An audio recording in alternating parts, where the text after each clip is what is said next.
Hello everybody. Today my team will be presenting on the Berlin Brandenburg Airport, and it is being presented by Akshay Samona, Amber Morgan, Dwayne Johnson, Tej Patel, and William Penn. To start off, I will briefly go over the table of contents of today's presentation.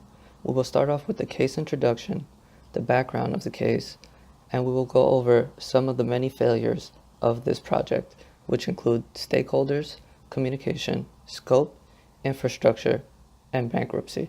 And then we will end it all off with a conclusion. The case introduction. Berlin-Brandenburg Airport is a German disaster that's been ongoing for nearly 2 decades now. This project is a rare instance for this country because it's been known for its engineering, efficiency, and precision. Delays and reconstruction of the airport are due to the 66,500 defects that were found, out of which 34,000 were significant and additional 5,845 were critical. The new strategy that they adopted to avoid any further embarrassment was it will open when it opens.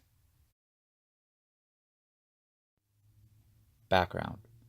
After the reunification of Germany in 1990, the plans for a new airport in Berlin are proposed. In 1996, an agreement between Berlin, Brandenburg, and the Federal Republic is reached.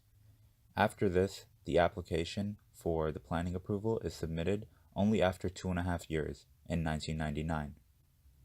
This is followed by a series of meetings between entities, then site inspection and relocation of residents, after which construction is underway in 2006.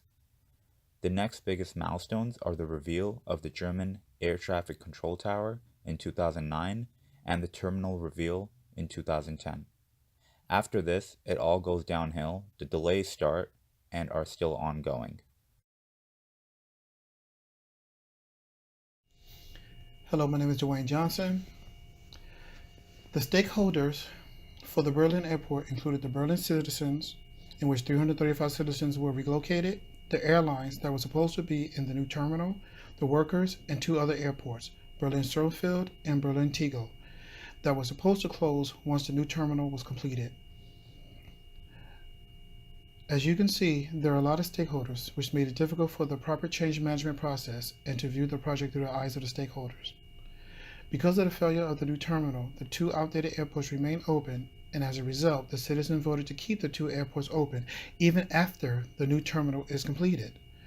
The main stakeholders should have been prioritized to the citizens to avoid the request to keep both outdated airports open. Leadership and governance failure included the lack of leadership. Inspectors found poor workmanship, which included electrical doors that wouldn't work because of lack of electricity, corporal floor sagging without the cars, and cables not ran through shaft as it should be. All of the poor workmanship was a result of unsupervised workers. Poor documentation was the next factor, as the blueprints for the terminal building alarm system was not constructed as it was in the construction permit. An unqualified engineer named Alfred De Mauro had a design flaw in his fire suppression system, which could have been avoided if top management would have checked his credentials and also demanded other works that he had done. Completing a massive project such as the completion of the new state-of-the-art Berlin International Airport takes a great amount of communication and planning. There were many technical issues throughout the project. Majority of the construction did not meet the regulatory requirements.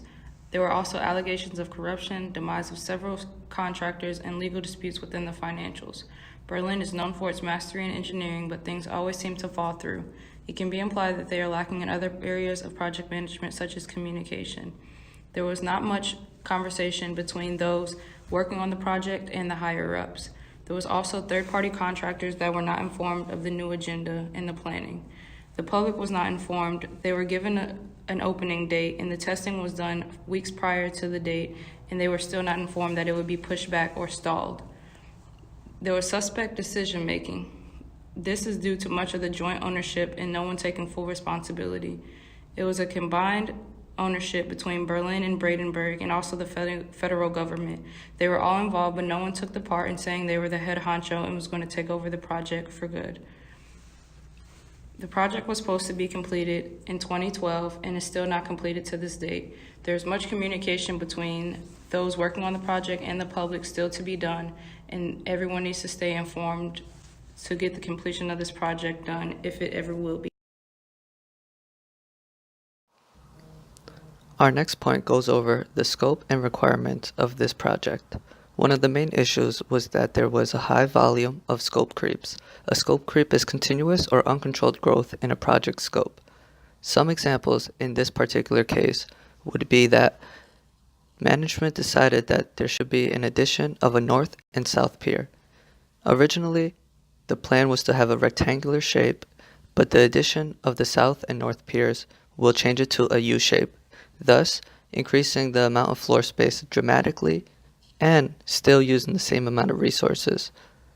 The next biggest problem with scope for this case would be that later in the project cycle, toward about 75% way through, management decided to add a whole second level of shops, boutiques, and food courts, basically implementing a mall into the airport.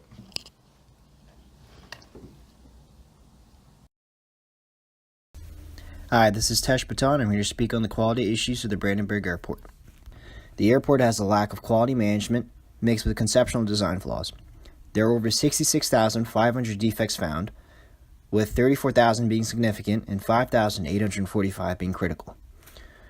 The critical issues include smoke control, fire detection, faulty wiring, and poor insulation. The fire protection and alarm systems were not built in accordance to the building codes and the permits.